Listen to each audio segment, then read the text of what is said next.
So, hi, this is Happay. It turns out that I thought I had turned on my camera, and I didn't. And I was talking about how I've been coloring these crystals with Inktense, and then I looked to see how long it had been, and I hadn't done anything. So I had nothing on here. So what I was planning to do was just turn this on and work on this page like I have subscribed to many of you who do that, and just share what I'm thinking about as I'm coloring it. Make sure this is really going this time. Oh yes, this time it is. We're a whole 45 seconds in. So I do still have this one to finish up, and I have a bunch other over here, so I guess I haven't totally botched the whole idea, but I'm using Inktense. I have the 36 set. It's a fairly new thing to me, so like a lot of them haven't even been sharpened. And for these crystals, I'm actually using three main colors. The background is charcoal, and then there's iris blue and tan that I've been using on it. And then to deepen some of the blue areas, I've used sea blue, and for helping to shade it so light is hitting differently at different areas, I've been using ink black. And also I've been adding highlights with white. So like there's white highlight here and here and here, because I'm gonna have the light coming from there, and I really want it to be a dark frame around the snow fairy.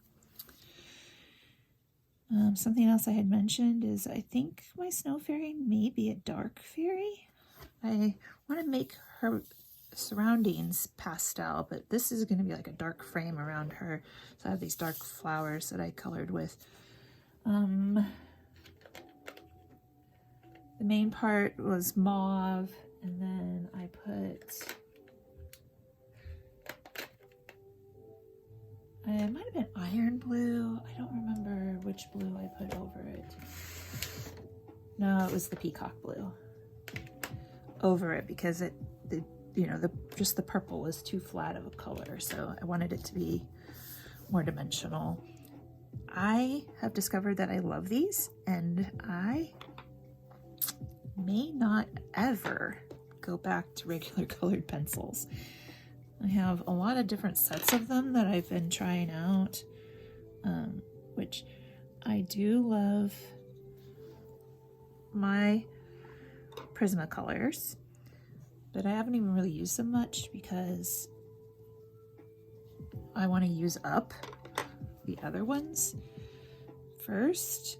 And so I've been kind of just using them, and I've discovered that I'm not going to keep buying any cheap ones, but I'm not, as I had mentioned before I realized I wasn't recording, I'm not somebody who gets rid of craft supplies, like, ever.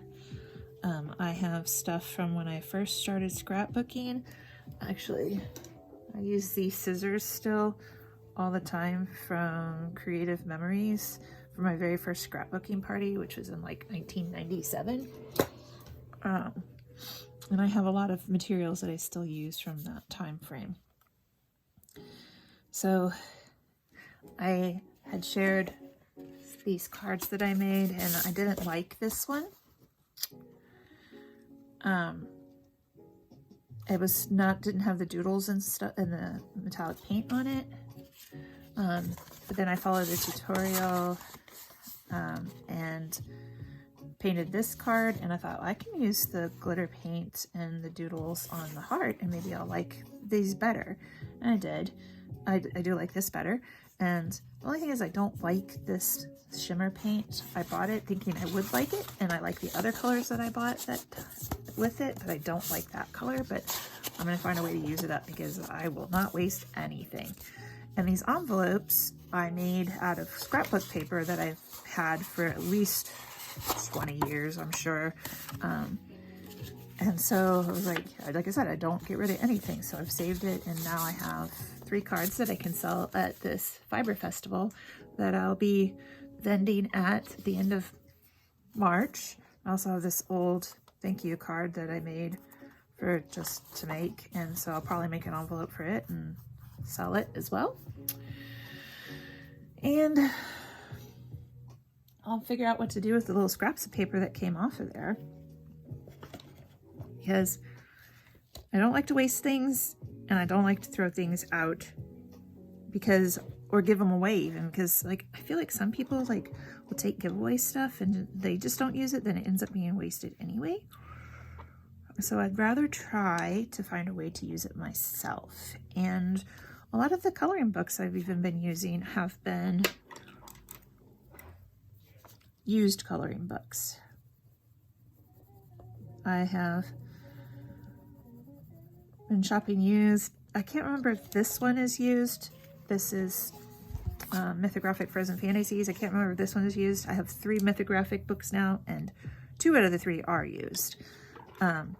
And they were in perfect shape when I got them, so it's not been a bad thing that they were used. And even if one comes and it has some stuff in it, I'm like, well, I'll figure out what to do with it.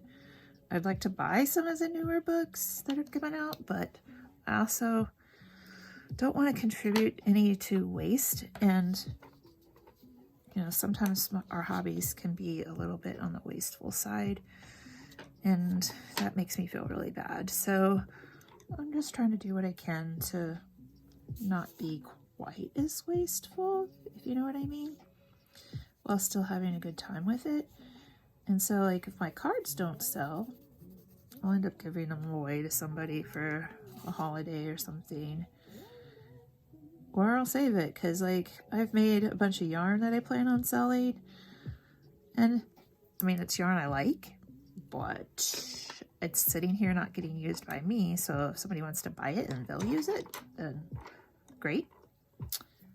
I've been like knitting some of my handmade yarn into things that I could sell, and I've sold a few of those at some of the art festivals and craft festivals that I've gone to. But I still have a few more that I could sell, and gifts or money. I guess money to buy more crap.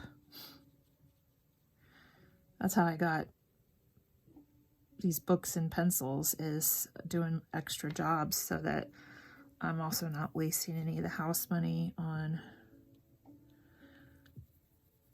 unnecessary things. Because I mean, while I enjoy all this, do I really need it? No. I have plenty of things I could do. But of course it does make me happy. I'm not going to say it doesn't. And I also don't have a problem with other people buying things. Like, it's just how I'm trying to spend my time. So you might hear my husband sometimes in the background. Can't remember if I said this again or the first time, but he is working on the hallway outside the door. So we have a house that's 120 years old, and things just need repairs. If you have a house, you just know that everything just kind of needs to be repaired sometimes. And over like in December, like right after Christmas, I decided I wanted to paint the stairwell. It had never been painted because we just hadn't done it since we had moved in.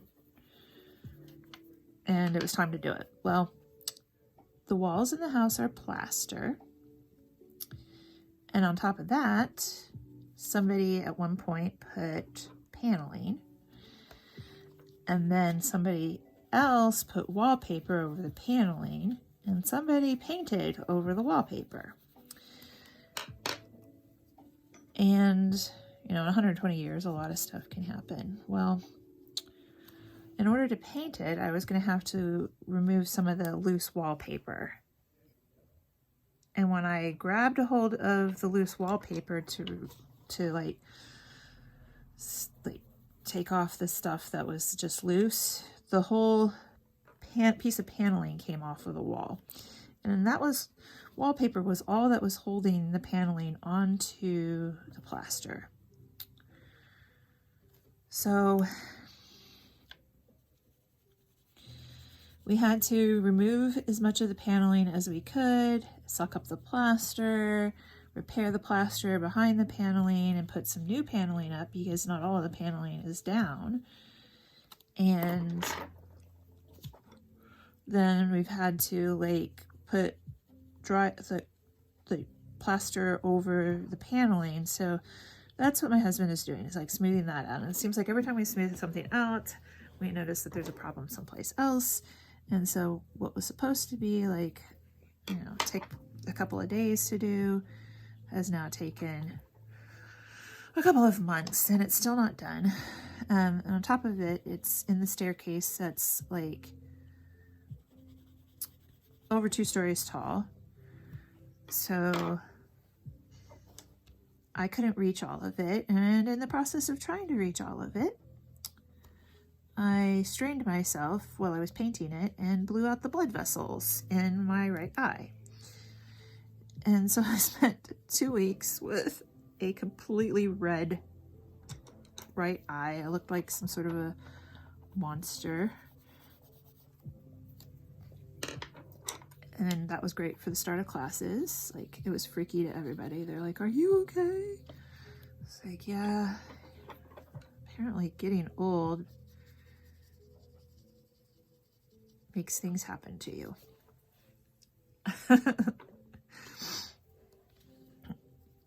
So that's all healed.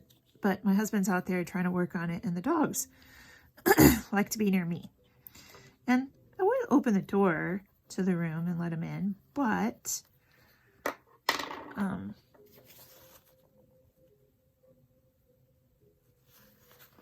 my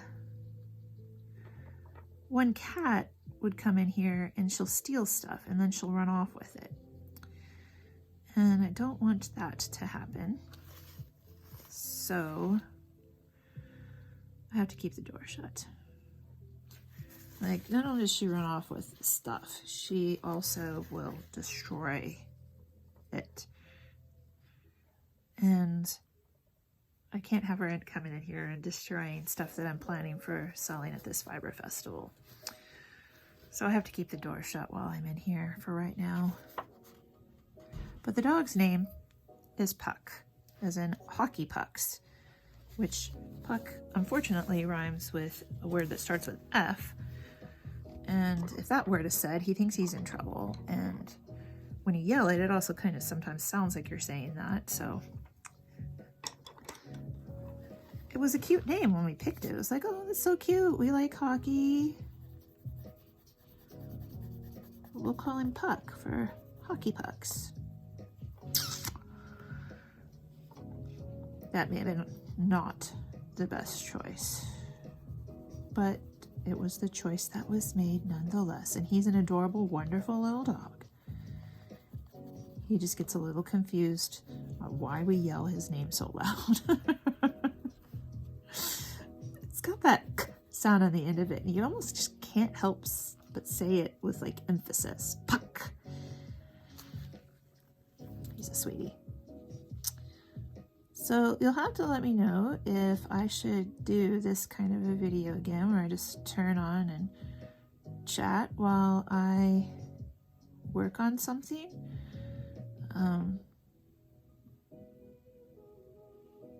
I really enjoy watching others do this kind of video, and I do watch a lot of the videos where somebody's just kind of chatting away while they color or paint, or I just really like it. And I ran out of the ones I had subscribed to today, so I was just like, okay, well, I'll just turn on my camera for right now. In a little while I'm going to go feed the dogs. So I wasn't going to edit, but I'm going to have to because I had to stop for a little while and take care of some things, like, you know, the dogs. So, and I tried to pay. My son was really, I suppose it's a boy thing. He was not very good about getting his senior pictures taken last year. And he finally got them done, or like, gosh, that was 2021 now. But he finally got them finished and everything like last summer. And we picked out which ones we wanted, and it took forever before he took them down to the photographer, who's our neighbor, to tell him which ones we wanted printed and all. And then he found out how much we owed the photographer, and he never told us. So, pardon me, I sneezed. We've had this like bill hanging over our heads for a year and a half, like not knowing and not having a very non-communicative son. So I tried to go down and pay the bill, but the photographer wasn't home. Before I wanted to do it before it got dark. So here I am back here deciding what finishing touches I want to put on the crystals before I end the video. So I'll probably end it when I'm done with these crystals. I don't remember what I was talking about before, but I would just feed the dogs, and looks like that hadn't been activated. I would just feed the dogs and then, you know, come do something else while they ate, but the one named Puck, he's very timid about his food for some reason. He'll let the cat chase him away from his food, so I have to stay there with him while he eats. Like I said, he's like super sweet. He's just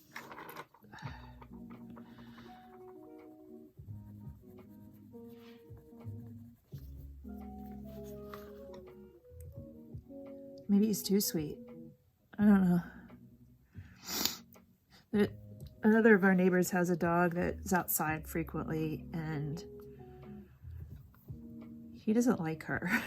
Her name is Luna, and she like lives 2 doors down, and they can see each other through the backyards, and they both go crazy when they see each other because they just don't like each other for some reason.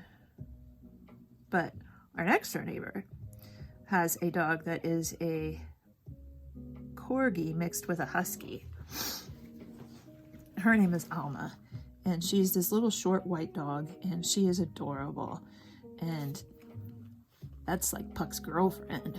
Like, he sees her and he loses his head. He jumps the wall because our yard is mostly sunken in with a wall. And he jumps that wall and goes up there, and you can't get him to come home until like he's like basically tossed back in our backyard by either one of us or the neighbor. He's just like, no, I'm playing with Alma, and that's all there is to it. You can't convince me otherwise. I just dropped the lid to my water brush. I actually just pulled this out today too. This is an Artistro one that came with a watercolor set, and I just used these cheapy ones. Well, I guess they're not that bad. They're Ria Reese. I probably got them at Tuesday morning, and I didn't like them, but I like this one a lot better. So I'm like, maybe I need to get some better quality water brushes. Normally I just use a regular paintbrush, and that's good enough for me. So I hope you can see just how subtle the differences in colors are and how it keeps it dark. I mean, these are very tinted shades in the crystals, and it gives it a very different look than if they were a bright colored crystal. something I always knew about coloring was that I like bright colors, but I don't like to color with bright colors. And so a lot of these Derwent products are like just like ideal for me because I can do things that don't look super bright. I think one of the next time I purchase something, I'm going to purchase one of the sets of Derwent pencil, like regular colored pencils, and I don't know which one. I'm very confused by all of the different types of them. I don't want to get the light fast. I do know that. I don't need museum quality. I'm coloring in books. I don't need to have the most expensive pencil. But I have the charcoal, like the tinted charcoal, the charcoal. Now I have this 36 of Inktense. I have the Graphitint, both the pencils and the watercolors. And I have the drawing pencils. And these are all my favorites. I'm completely happy to not use any other products.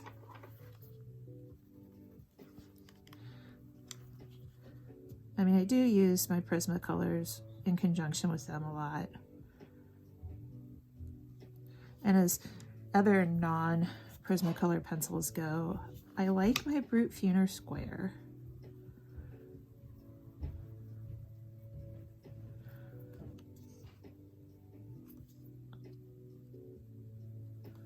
But, well, actually, the last time I went to look for them, I didn't have them anymore on Amazon. Maybe they've got them back again. Maybe they're just briefly out.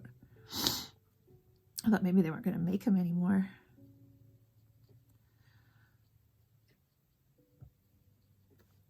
I think that if I can switch over to something like the Derwent lines, I don't even need complete sets. I do have a complete set of the charcoal and the drawing, but I didn't get a complete set of these guys.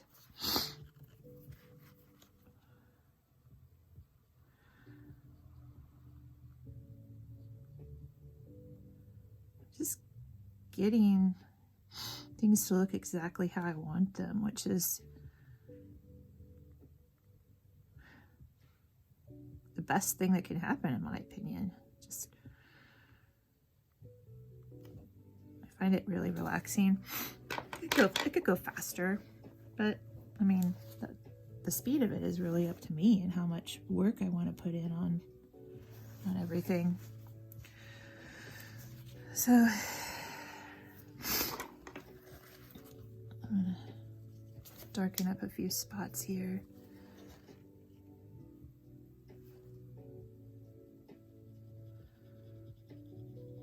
Something I did discover too with making it dark crystal, you don't work from light to dark. You actually want to work from your darkest spot out. I feel like that works the best. So I've been experimenting.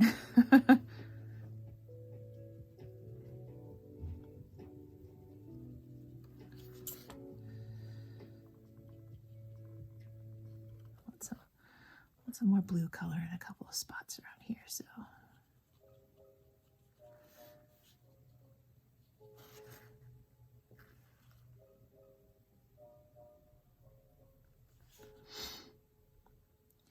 So I know that a lot of us have experienced a lot of really cold weather.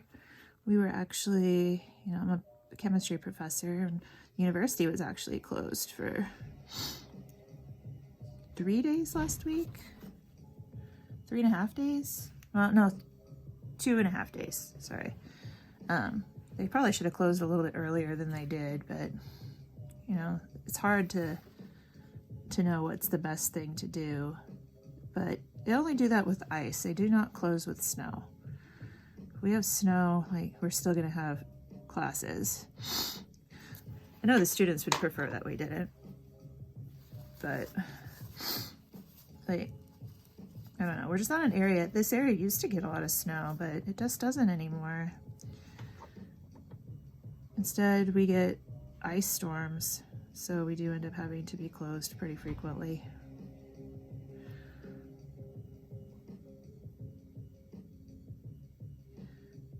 Can't get people to campus to clear off the ice, so you can't really expect students to come.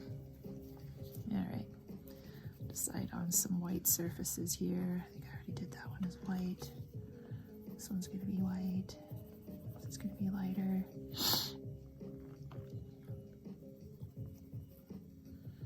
Back side of that. Actually, I think down the side of this is too. Just gotta figure out where exactly is the light gonna hit. It may even hit a little bit here. I've already done that surface, but add a little bit more to it. And because the crystals have different colors, I don't really care. Like there's blue on the tip of this, I don't care. Like crystals aren't really perfect, especially not, you know, these kinds of crystals. If they were perfect, they would have all uniform surfaces, and these definitely don't. So they're definitely less than perfect crystals. I will say there's something about this page that bothers me, and it's throughout this book. And so this author, Fabiana Atanasio, does not know what a snowflake looks like. Snowflakes have 6 sides, and these snowflakes have like 8, depending on how you wanted to look at it. They have 4 quarters that are then divided in half, and it bugs me a little bit, but I also figure, well, these are Frozen Fantasies, so these are completely fake snowflakes, which also means that I can make them look however I want, which I can do with the color book anyway, but I look at this as just an additional perk. Okay, well, I think I'm gonna call the crystals on here good. The next thing I plan to do is, I think I'm gonna do the roses and the tree after I've got all of the outside area done, then I'll work on the inside area. I am using the Indian ink around the outside, and so even though I did that here, like it's a different color of black, and I think you could still see the crystals. It even makes them kind of pop out a little bit more. Oh, actually I may want to put a little bit more on some of the like lines. I noticed that I can kind of blot out the lines a little bit, so I may actually have a little bit more to do here. And so what I was doing was I would highlight the new surface and darken old surface. So like here, I'll lighten it, and let's use the charcoal. Here, I'll darken it to show that I've got an edge. And so, since I'm going to lighten it, I want to get as much color off of here as I can. I'm going to go along there. And this white pencil is really kind of cool. And then see, I'll just work the color up to smooth it out. And so this one would be dark, and the next one over would be light.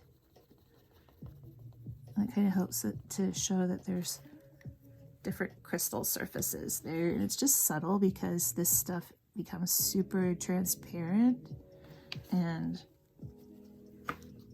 you can see whatever is below it. So it's just providing a little bit extra contrast in the colors to show how these surfaces are hitting up against each other. And the subtle reflections of light just here. Plus, I can kind of white out some of these edges that are actually hitting in the light. That's another thing I discovered. It's like this gets just firm enough in the color that it makes it a little less obvious there's a black line there. And because I don't, for this, I don't want to go over those areas with a white pen, because that'd be too harsh. And I'm not going to use a black pen either, because again, too harsh. All right. Well, I am actually going to say goodbye. I hope everybody has a good weekend and enjoys some coloring time. Happy coloring!